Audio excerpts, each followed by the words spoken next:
The emergency room is a very important place to remember about HIPAA laws.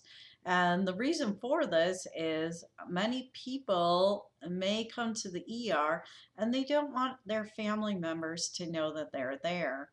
So you may get a phone call from Mrs. Jones who is wondering if her son is there, and her son went to the emergency room and doesn't want his mom to know he's there. Also, ex-spouses, parents not wanting their children to know they're there, various patients and others that don't want the information given. Remember, people will lie to you over the phone and say, oh, this is Mr. Jones. I'm calling to see how my wife's doing after she was brought in. And it's really Mrs. Jones's boss who's on the phone. So with any job in healthcare, be respectful of the patient, be careful of the HIPAA laws, and don't release any information. Also, the family members may show up in the ER and say, how's my mom doing? Well, unless your mom wants you to know, we can't tell you. So be careful, remember those. Don't give any information over the phone. The emergency room is the worst place because you can get trapped really easy. You get frantic people calling, and just make sure you know your particular hospital's policy on information over the phone. The other important thing is documentation.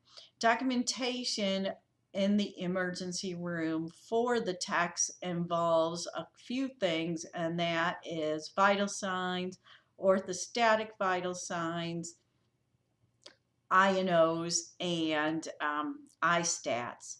So I-stats are blood tests that the ER tech actually performs that get results really quickly. The important thing about these is with the electronic medical records, you need to make sure that the results are getting into the correct chart.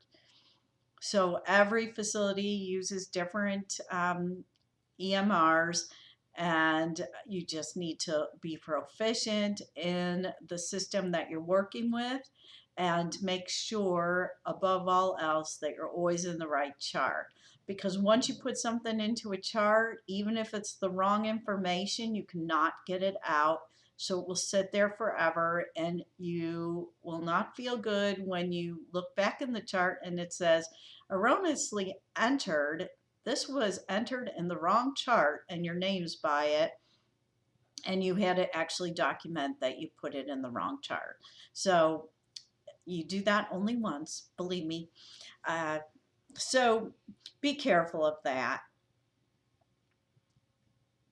Also, if you are handwriting a name on an EKG, make sure that you have the patient's name spelled correctly and their date of birth, because you will give the physician the EKG that you do, and it will be a printout, but the actual EKG gets loaded electronically from the EKG machine into their EMR.